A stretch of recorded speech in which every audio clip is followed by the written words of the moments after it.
नमस्कार, प्रणाम, जोहार। मैं दीपक अपने YouTube चैनल DS24 स्टडी में आपका हार्दिक स्वागत करता हूं। आज हम लोगों का 16वें नंबर का क्लास है। इससे पहले हम लोग 15 वीडियो अपलोड कर चुके हैं। अगर आप देखना चाहते हैं तो नीचे डिस्क्रिप्शन बॉक्स में लिंक रहेगा, आप डायरेक्ट जाकर चेकआउट कर सकते हैं। सभी के सभी वीडियो आपके जो आने वाले एग्ज़ाम हैं, SSC, रेलवे या दो भी अदर कॉम्पिटिटिव एग्ज़ाम हो, आपके लिए बहुत ही इम्पोर्टेंट साबित होने वाला वीडियो है। चलिए बिना देरी किए हुए आज का क्लास स्टार्ट करते हैं। एक शहर की जनसंख्या 9600 है। यदि पुरुषों की संख्या में 8% की वृद्धि होती है तथा महिलाओं की संख्या में 5% का वृद्धि होती है तो एक वर्ष बाद शहर का जनसंख्या 10,272 हो जाता है। तो शहर में पुरुषों का संख्या क्या होगा, ये निकालना है। क्या करेंगे हम? सबसे पहले हम इस क्वेश्चन के लिए एलिगेशन लगाएंगे। इंक्रीमेंट दिया हुआ है, इंक्रीमेंट दिया हुआ है मतलब मेल का और फीमेल का, मेल और फीमेल है। मेल का कितना इंक्रीमेंट दिया हुआ है, वृद्धि कितना दिया हुआ है, 8% दिया हुआ है। ठीक है। फीमेल का 5% दिया हुआ है, ये फीमेल है। ठीक है, 5% इंक्रीमेंट दिया हुआ है।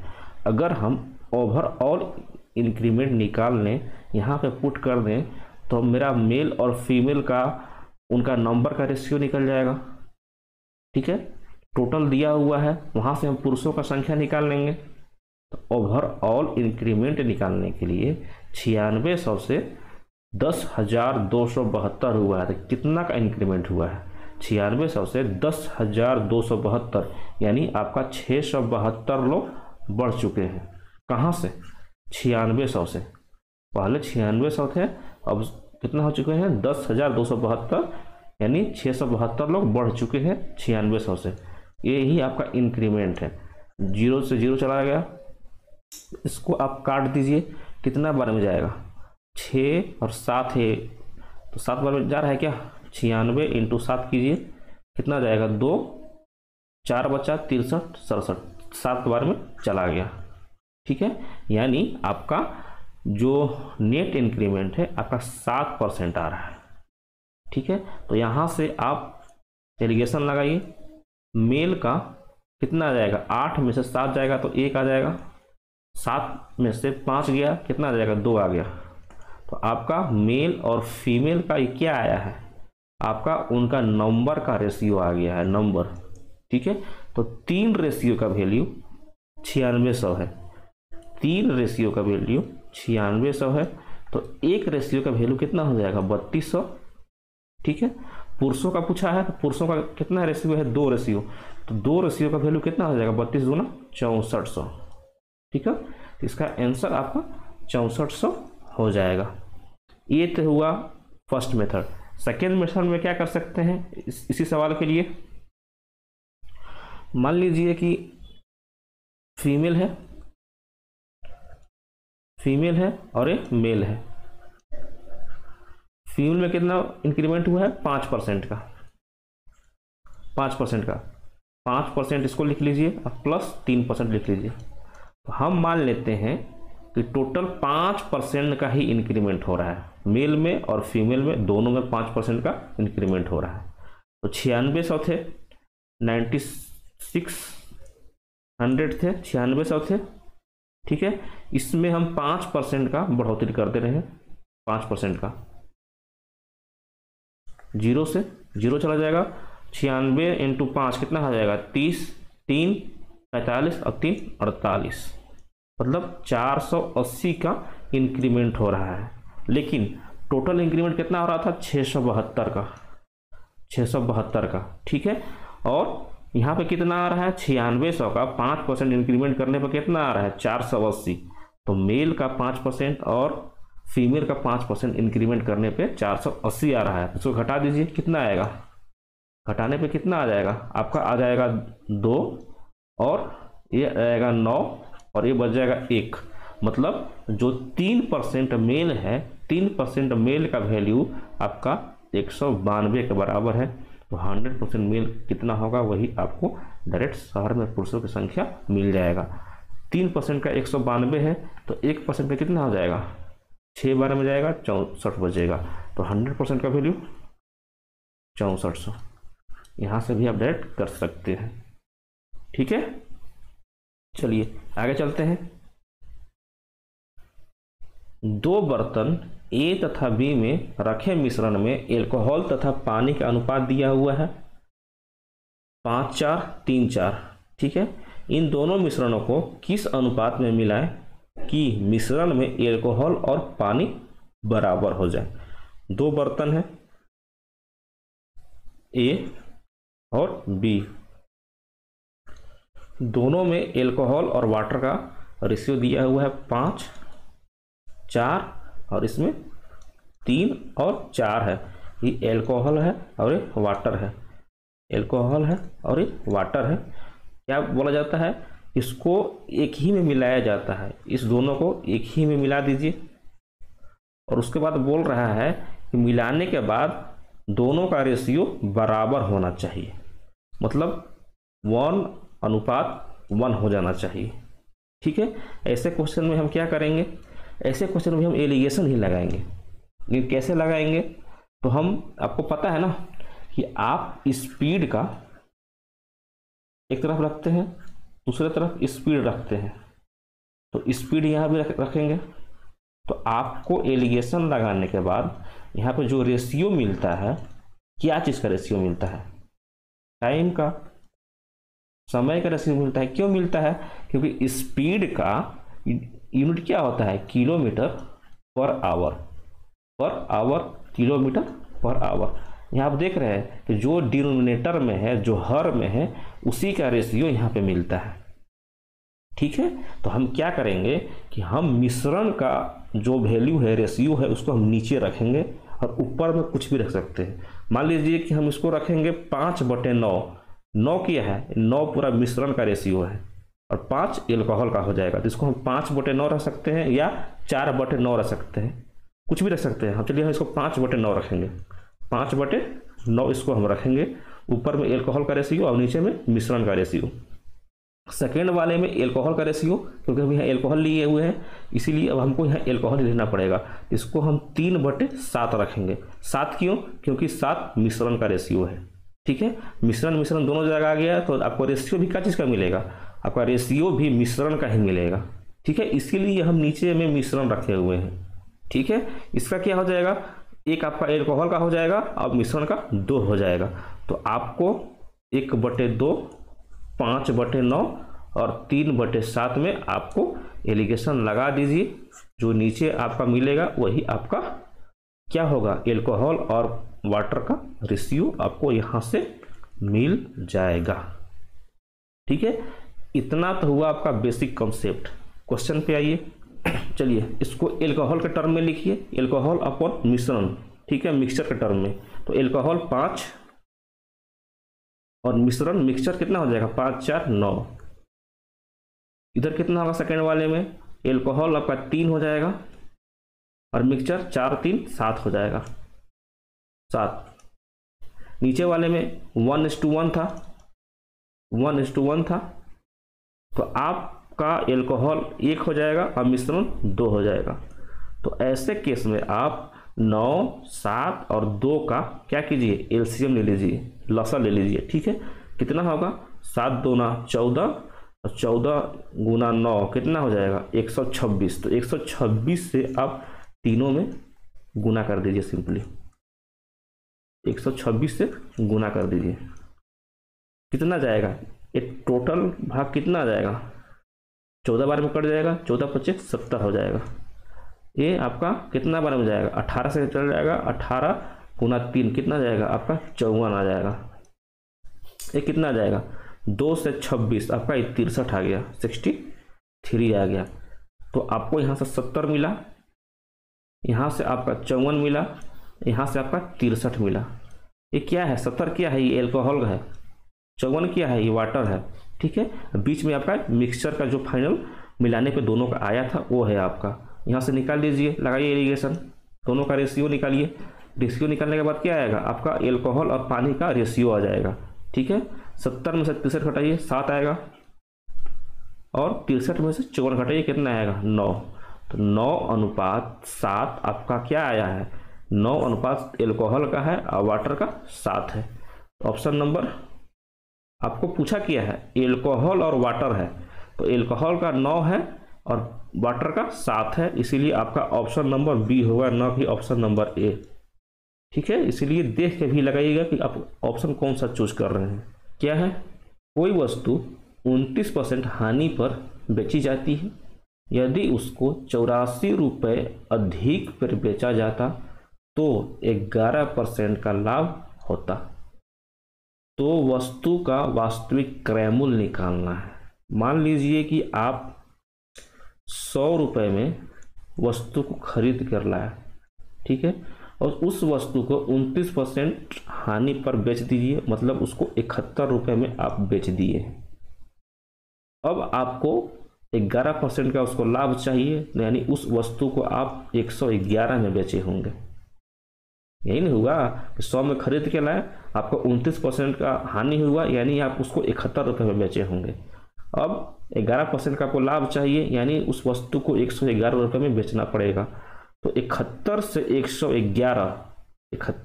111 क्यों फर्क आया है, क्योंकि आपका वस्तु 84 रुपये अधिक में बेचा गया है। ठीक है, तो इधर से 29 और 11 40 रेशियो का वैल्यू आपका 84 दिया हुआ है। तो वस्तु का वास्तविक क्रय मूल्य निकालना है, सीपी निकालना। सीपी हम 100 माने थे, ठीक है, तो 100 का वैल्यू कितना हो जाएगा, 40 पे 84, तो 100 पे कितना हो जाएगा, इसमें 2.5 से अगर हम गुना कर देंगे तो 100 मिल जाएगा ना। उधर भी हम 84 में 2.5 से गुना कर देंगे, कितना आएगा 84 गुना 25/10। अगर इसको हम सिंपली और कर देते हैं, ऊपर में भी 4 से मल्टीप्लाई कर देते हैं और नीचे में भी 4 से मल्टीप्लाई कर देते हैं, तो 4 से 84 21 बार में कट जाएगा। ठीक है, तो 25 गुना 4 100 होगा, तो 21 गुना 100/10, 1 0 से 1 0 चला जाएगा, यानी आपका टोटल 210 आपका क्रय मूल्य आ गया। ठीक है, जो कि ऑप्शन नंबर सी में दिया हुआ है। नेक्स्ट क्या है, यदि चक्रवृद्धि ब्याज पर कोई राशि 5 वर्ष में दोगुनी हो जाए तो वही राशि कितने समय में 8 गुनी हो जाएगी। 1-2 क्लास पीछे आपको हम साधारण ब्याज से ऐसा क्वेश्चन कराए थे, आज चक्रवृद्धि ब्याज का है, यही क्वेश्चन आपको करना है। ठीक है, सेम सवाल आपको सिंपल इंटरेस्ट से भी करके, साधारण ब्याज से भी करके आपको कमेंट बॉक्स में डालना है सेम क्वेश्चन को, उसका कितना आएगा। ठीक है, चलिए हम चक्रवृद्धि ब्याज का कर लेते हैं। चक्रवृद्धि ब्याज में कोई राशि 5 वर्ष में दोगुना हो जाता है, 2 के पावर 1, मतलब दोगुना हो जा रहा है कितना टाइम में, कितना टाइम में हो रहा है, तो 5 ईयर में हो जा रहा है।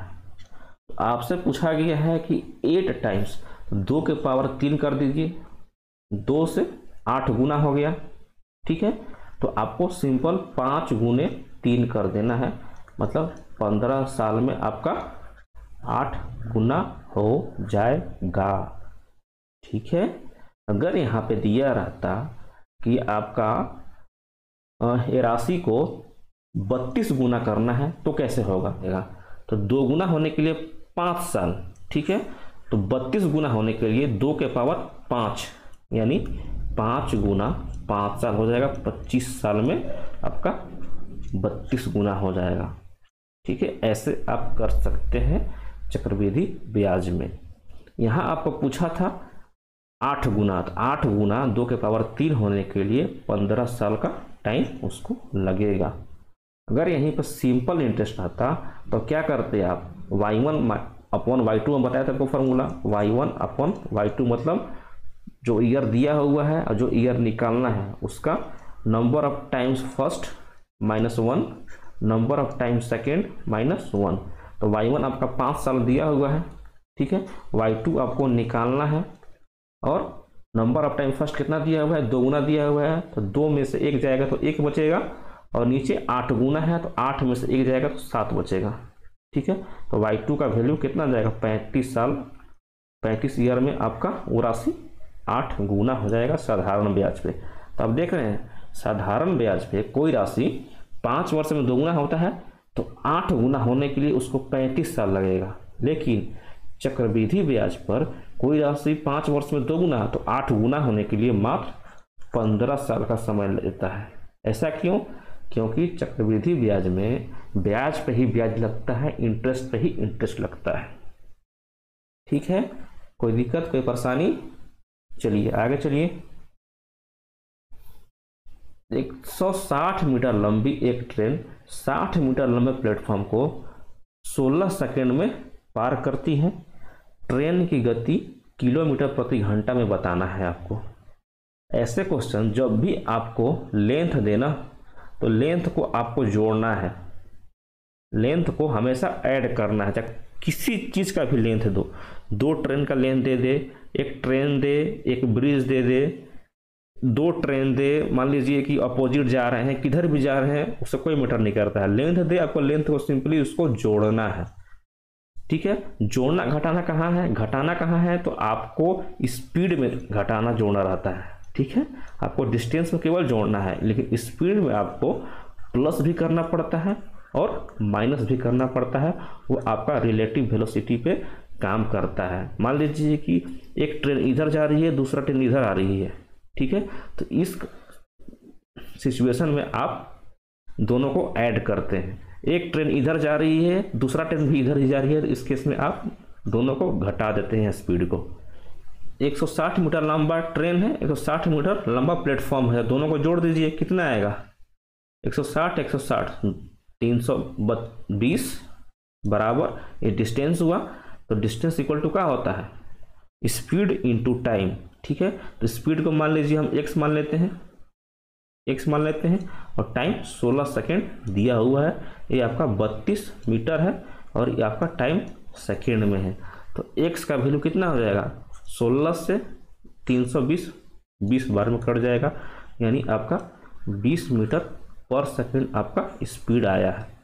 लेकिन स्पीड आपको किलोमीटर पर आवर में बताना है, ये आपका मीटर पर सेकेंड में आया है। ठीक है, तो आपको मीटर पर सेकेंड से किलोमीटर में बदलना है, किलोमीटर पर आवर में बदलना है। तो आपको क्या करना पड़ेगा? इसमें 18/5 से गुना करना पड़ेगा, 20 × 18/5। और अगर किलोमीटर पर आवर से मीटर पर सेकंड में करना है तो 5/18 से, मतलब उल्टा करना पड़ जाएगा। ठीक है, तो 5 से 20 4 बार में चला जाएगा, यानी आपका स्पीड 72 kmph आ गया, kilometre per hour. Option number D. Next सवाल कीजिए। एक कार 3 किलोमीटर के 4 क्रमिक विस्तार को 10 kmph, 20 kmph, 30 kmph तथा 60 kmph की गति से तय करती है। तो उसका औसत गति निकालना है, एवरेज स्पीड निकालना है। ठीक है, 3 किलोमीटर की 4 बराबर दूरियां हैं। मान लीजिए 3 किलोमीटर की 4 बराबर दूरियां हैं, 2 3 और 1 4 बराबर दूरियां हैं। तीनों 3 किलोमीटर का ही है, 3 किलोमीटर का ही है। इसका स्पीड कितना चलता है? 10 किलोमीटर पर आवर चलता है। ये आपका 20 किलोमीटर पर आवर चलता है। क्या कीजिएगा? इसको आप एलसीएम ले लीजिए। क्या कीजिएगा? एलसीएम इसका ले लीजिए। कितना आएगा एलसीएम? 10 20 30 60 60 ही आएगा। ठीक है, 10 से 60 करना है 6 से मल्टीप्लाई करना पड़ेगा, 20 से 60 करना है 3 से मल्टीप्लाई करना पड़ेगा, 30 से 60 2 से, और 60 से 60 1 से।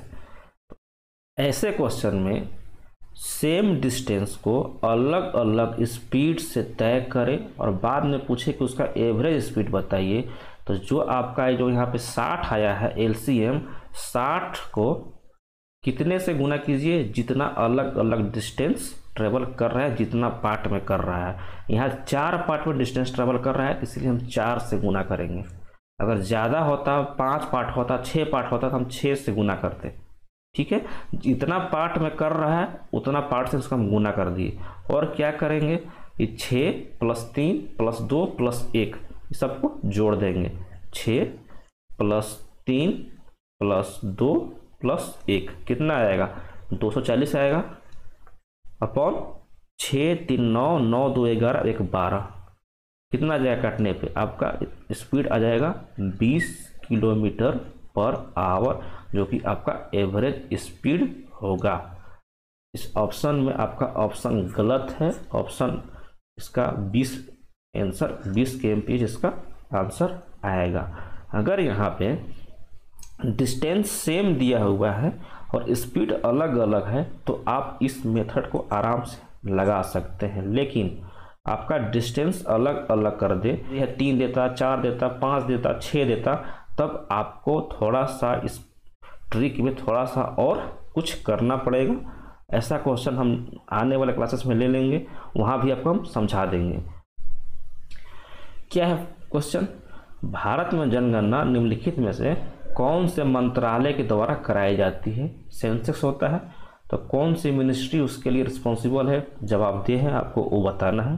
तो आपका जनगणना गृह मंत्रालय करती है। गणना कब से स्टार्ट हुआ था, तो 1872 से स्टार्ट हुआ था, लॉर्ड मेयो के शासनकाल से, लॉर्ड मेयो के शासनकाल से स्टार्ट हुआ था। ठीक है, रेगुलर जनगणना आपका 1881 से स्टार्ट हो गया था। जनगणना 7वीं अनुसूची के अनुसार किस सूची में सम्मिलित किया गया है। पता है ना कि अनुसूची अभी कितने हैं, अनुसूची अभी टोटल 12 है। ठीक है, मूल संविधान में 8 ही अनुसूची था, तो बोल रहा है कि 7वीं अनुसूची किससे रिलेटेड है। 7वीं अनुसूची में आपका संघ सूची, राज्य सूची और समवर्ती सूची का वर्णन आपका 7वीं अनुसूची में कौन सा काबू करता है, कौन चलाता है उसको, सेंट्रल गवर्नमेंट। राज्य सूची में राज्य चलाती है, समवर्ती सूची में दोनों चलाती है। जैसे आपका जनगणना है तो जनगणना आपका चलेगा यूनियन में, संघ में, लेकिन पॉपुलेशन कंट्रोल जनसंख्या नियंत्रण आपका समवर्ती सूची में आएगा, क्योंकि जनसंख्या नियंत्रण आपका सेंट्रल गवर्नमेंट भी देखती है और राज्य सरकार भी देखती है। यहाँ पूछा है जनगणना 7वीं अनुसूची किस अनुसूची में आता है, तो आपका संघ सूची में आता है। समवर्ती सूची कहाँ से लिया गया था, ऑस्ट्रेलिया से लिया गया था, ये आपको हम बता चुके हैं। ठीक है, नेक्स्ट सवाल क्या है, भारत की आज़ादी के बाद अभी तक कुल कितने जनगणना हो चुके हैं। आज़ादी के बाद पूछा है, 1947 के बाद से पूछा है, तो 1947 के बाद से अभी तक 2011 वाला जो हुआ था वो हम लोगों का 7वें नंबर का था, 7वें नंबर का। और जो अभी 22 या 23 में होगा वो हम लोग का 8वें नंबर का होगा। ठीक है, अभी तक टोटल 7 बार ही हुए हैं, जो आगे आएगा वो आपका 8वां होगा। लेकिन अगर पूछे कि आज़ादी को नहीं रहता पूरा पूछता, तो पूरा आपका 11वें जो हुआ था 2011 में वो आपका 15वें नंबर का था, तो जो अभी आगे होगा वो आपका 16वें नंबर का होगा। 2011 की जनगणना के अनुसार भारत का जनसंख्या घनत्व कितना है। जनसंख्या घनत्व कैसे निकालते हैं, आप 1 किलोमीटर का एरिया चारों साइड से बंद कर दीजिए, वही आपका जो रहने वाला वहाँ पर जनसंख्या है, पॉपुलेशन है, वही आपका जनसंख्या घनत्व कहलाता है। ठीक है, तो बहुत ही इम्पोर्टेंट है। ऐसे क्वेश्चन जानते हैं कब इम्पोर्टेंट हो जाता है आपके लिए, जब भी आपका मान लीजिए जनगणना हुआ, 2011 में जनगणना हुआ था, तो 11 से लेके 14 तक लगातार 3 साल पूछेगा। और अभी लास्ट में क्योंकि जनगणना 10 साल पे होता है, तो लास्ट में आपका मान लीजिए 21 में होना था, जो कि हुआ नहीं। ठीक है, तो 21 मतलब आपका 20 से स्टार्ट हो जाता। 2020 के एग्जाम में पूछा भी है, जो कि कोरोना में नहीं हुआ था, वहाँ भी पूछता। 21 में जितना एग्जाम हुआ है सभी में पूछा है, 22 में भी एग्जाम में पूछा है। ठीक है, तो 2011 के जनगणना के अनुसार भारत का जनसंख्या घनत्व कितना है, 382 पर स्क्वायर किलोमीटर। ठीक है, इसको याद रखिएगा, 382 पर स्क्वायर किलोमीटर है। भारत का जनसंख्या पूरे विश्व के जनसंख्या में अपना कितना प्रतिशत वेटेज रखता है। ठीक है, विश्व का जनसंख्या है, उसमें भारत का जनसंख्या कितना प्रतिशत का हिस्सेदारी है। एग्जाम में इम्पोर्टेंट है, 17.5% अपना हिस्सा रखता है भारत, विश्व के टोटल जनसंख्या का 17.5। अगर आपसे पूछे कि विश्व के टोटल क्षेत्रफल का भारत के पास कितना एरिया है, तो भारत के पास मात्र 2.4% ही एरिया है।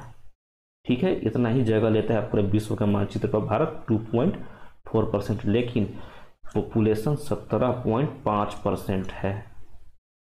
ठीक है, एग्जाम में क्वेश्चन और भी पूछता है 2011 की जनगणना के अनुसार कि सबसे ज़्यादा जनसंख्या घनत्व कहाँ का है, तो बिहार का है। कहाँ का? बिहार का।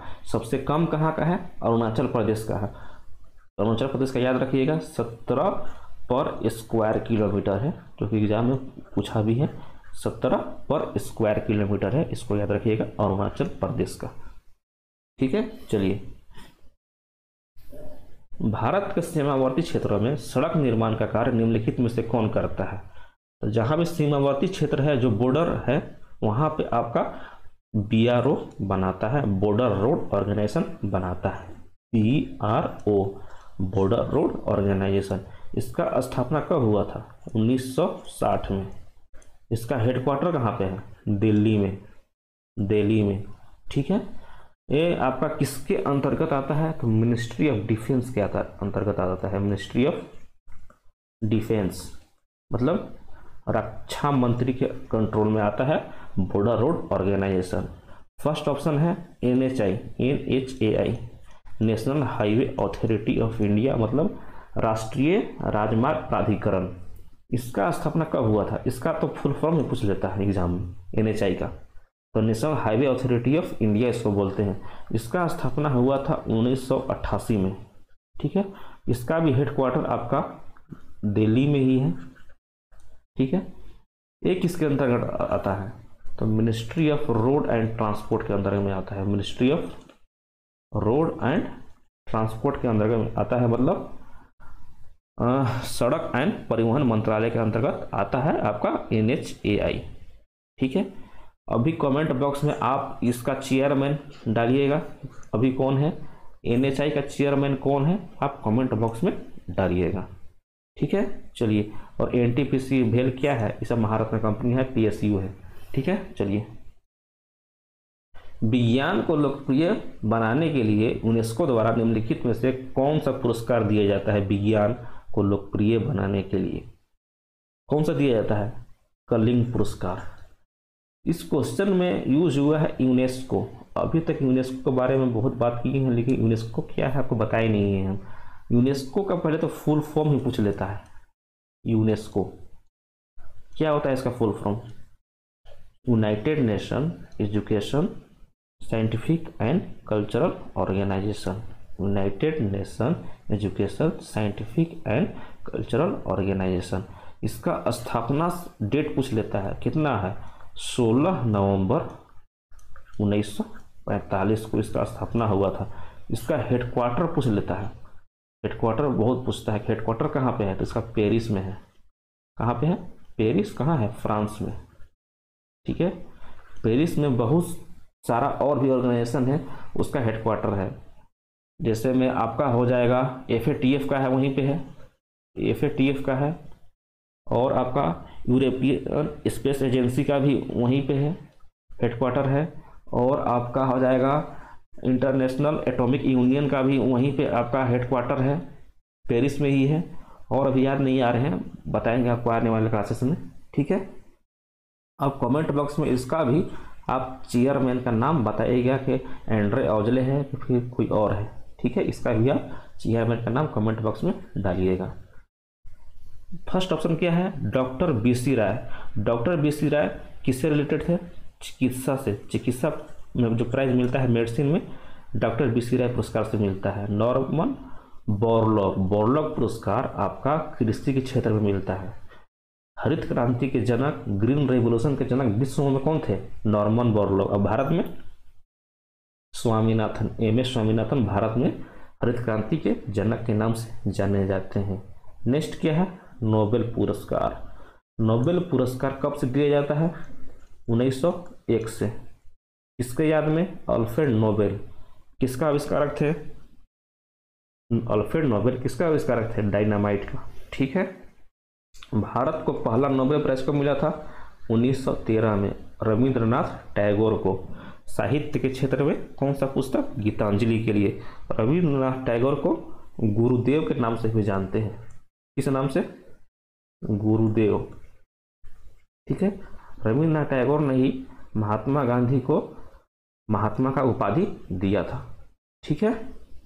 और नोबेल पुरस्कार 6 एरिया में दिया जाता है। कितने एरिया में पूछता है? 6 एरिया में। कौन कौन सा? फिजिक्स भौतिकी, केमिस्ट्री रसायन, मेडिसिन चिकित्सा, इकोनॉमिक्स अर्थशास्त्र, पीस शांति, और लिटरेसी मतलब साहित्य के क्षेत्र में 6 क्षेत्र में आपका नोबेल प्राइज मिलता है। भौतिकी, रसायन, चिकित्सा, अर्थशास्त्र, शांति और साहित्य के क्षेत्र में 6 क्षेत्र में आपको नोबेल प्राइज मिलता है। ठीक है, चलिए आगे चलते हैं। ज्ञानपीठ पुरस्कार पाने वाली प्रथम महिला निम्नलिखित में से कौन थी?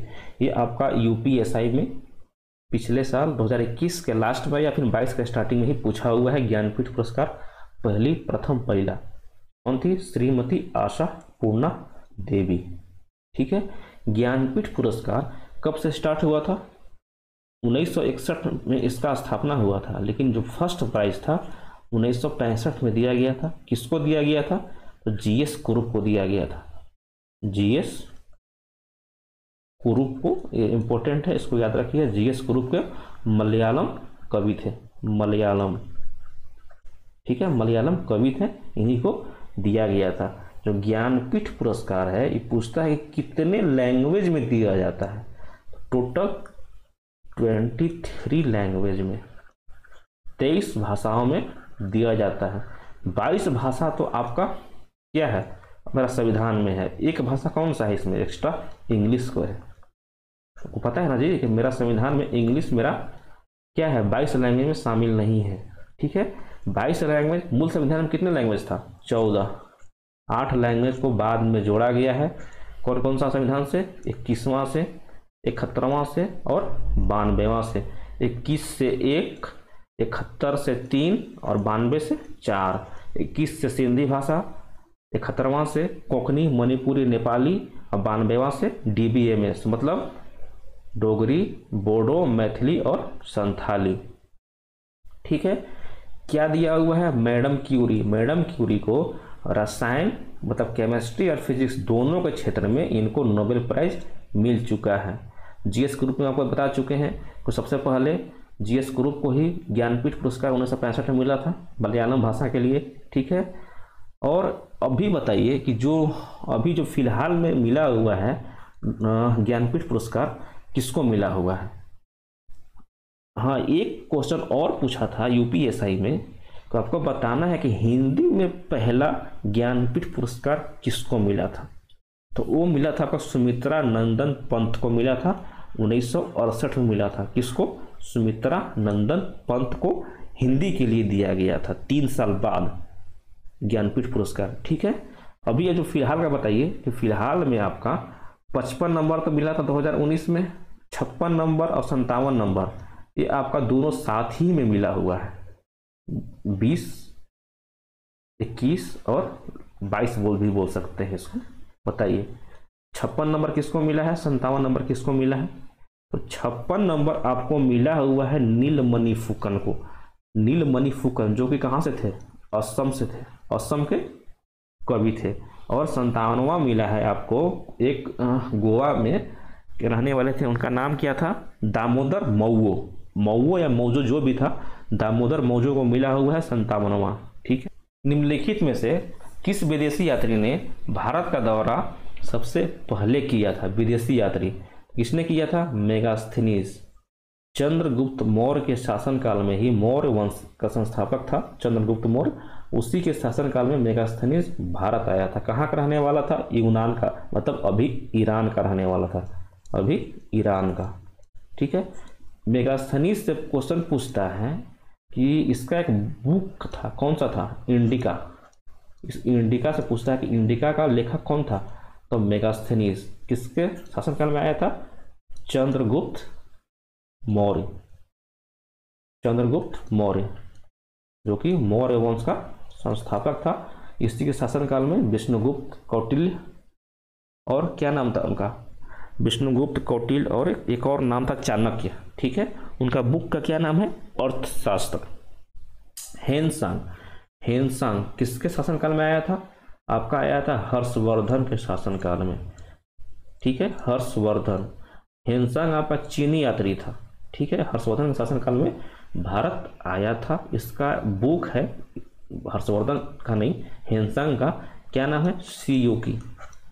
सीयूकी। नेक्स्ट क्या है? फाहियान। फाहियान आपका आया था गुप्त वंश के चंद्रगुप्त सेकेंड के टाइम, जिसको हम बोलते हैं चंद्रगुप्त विक्रमादित्य।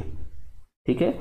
इब्न बतूता ये कब आया था? MBT के समय, मतलब मोहम्मद बिन तुगलक के समय 1335 या 36 के टाइम में इब्न बतूता भारत आया था। कहाँ का रहने वाला था? मोरक्को का रहने वाला था, मोरक्को।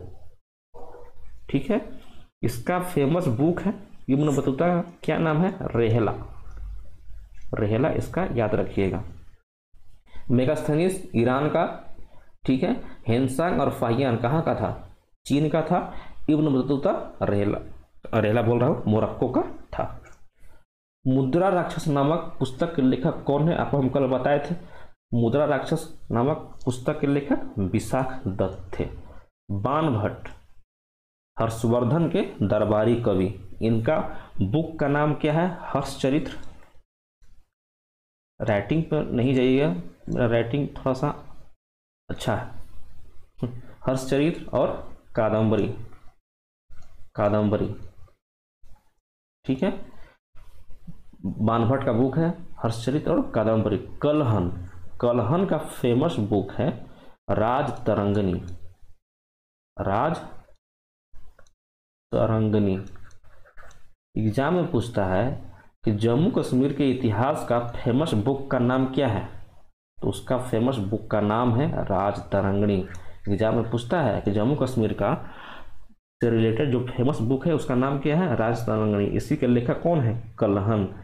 कालिदास। कालिदास का तो बहुत इम्पोर्टेंट बुक है। कौन सा है? ऐसे ही बोल देते हैं, हम लिखते नहीं हैं। मेघदूत, अभिज्ञान शकुंतलम, और क्या है? मालविका अग्निमित्रम, कुमार संभव, ऋतु संहारम। आपको 5-6 किताब हैं, सभी को पंडित जी के मंत्र की तरह याद कर लेना है।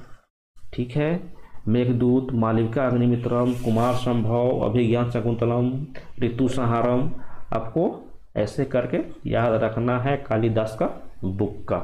किसके दरबारी कवि थे?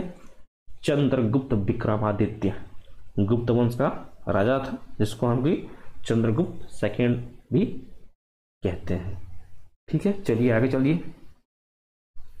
निम्नलिखित में से वह अंतिम बौद्ध राजा कौन था जो संस्कृत का महान विद्वान और लेखक था? अंतिम बौद्ध राजा के बारे में आपको बताना है।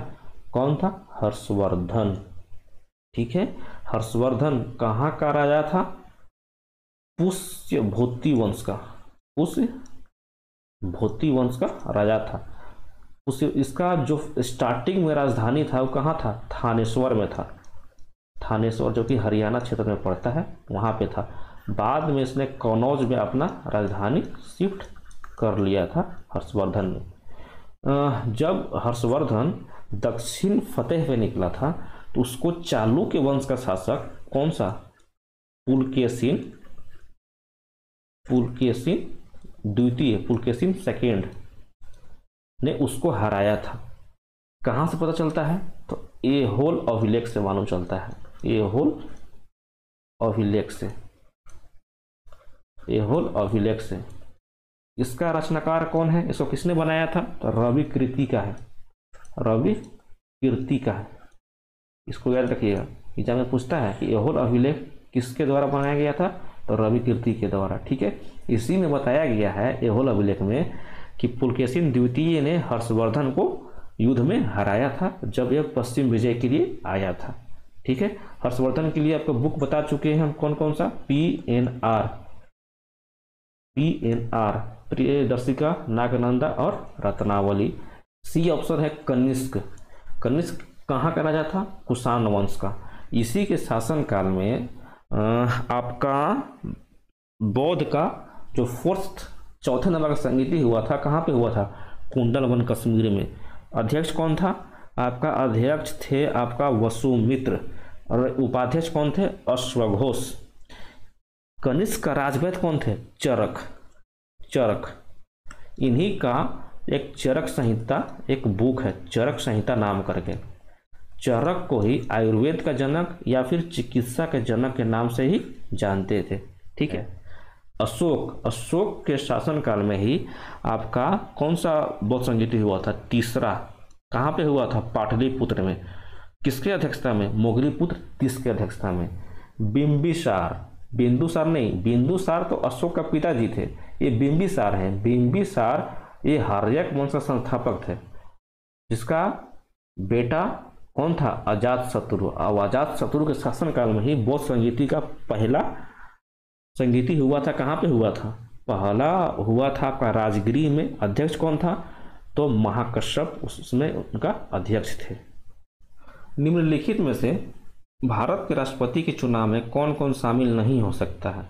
तो लोकसभा का निर्वाचित सदस्य शामिल हो सकते हैं, राज्यसभा के निर्वाचित सदस्य शामिल हो सकते हैं, विधानसभा के सदस्य शामिल हो सकते हैं। नहीं शामिल हो सकते हैं कौन? विधान परिषद के सदस्य का पहला व्यक्ति होता है। कार्यपालिका का प्रमुख होता है। तीनों भारत में तीनों सेनाओं का प्रमुख कौन है? राष्ट्रपति है। राष्ट्रपति का जो चुनाव होता है वो क्या प्रत्यक्ष होता है? नहीं, अप्रत्यक्ष होता है। कौन सा नियम से? एकल संक्रमणीय अनुपातिक प्रतिनिधित्व प्रणाली से, जिसको हम सिंगल ट्रांसफरेबल वोट सिस्टम के तहत राष्ट्रपति का चुनाव होता है। ठीक है।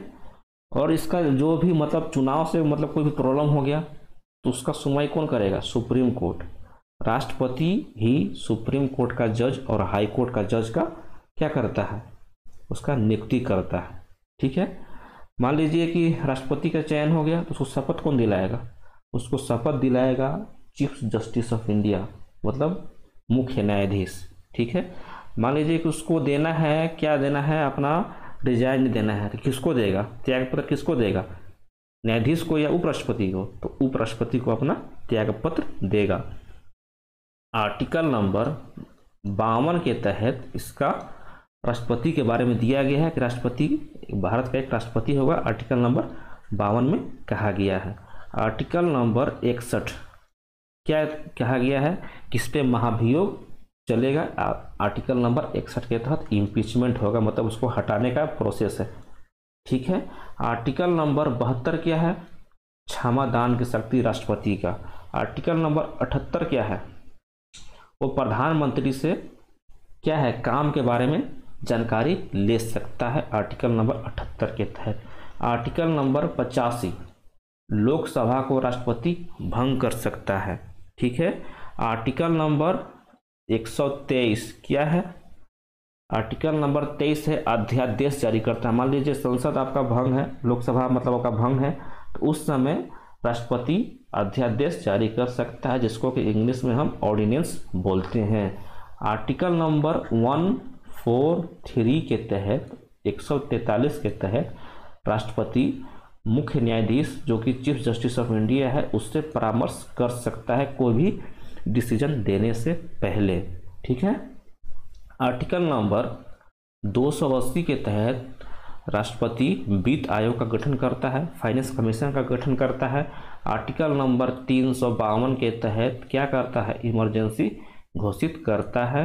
पिछले क्लास में एक हमसे गलती हुआ था, उसके लिए सॉरी। आपको हम बताया था कि नेशनल इमरजेंसी 3 टाइम तो लगा हुआ है, वो तो सही था, लेकिन एक्स्ट्रा ज्ञान ज़्यादा ही दे दिए थे। उस क्लास में हम बताए थे आपको 62, 65 और 71, लेकिन नहीं, 3 बार लगा हुआ है। 62 में लगा हुआ है, 1971 में लगा हुआ है और 1975 में लगा हुआ है। इस 75 की जगह आपको हम 65 बता दिए थे। ठीक है। उसके लिए माफ़ी चाहते हैं। ठीक है। 62, 71, 75। 62 में क्या हुआ था? चाइना से युद्ध हुआ था, उस समय लगा था। जब बांग्लादेश को हम लिबरेशन कर रहे थे, बांग्लादेश की आज़ादी के लिए 1971 में लड़ाई हुआ था, उस समय इमरजेंसी लागू हुआ था। अब 75 में आंतरिक अशांति के कारण 1975 में नेशनल इमरजेंसी लगा था। ठीक है। चलिए आज के लिए हम यहीं पे समाप्त करते हैं। अगर आपको पसंद आया होगा तो लाइक क्या करना है? आपको लाइक और सब्सक्राइब करके ही जाना है। जय हिंद, जय भारत।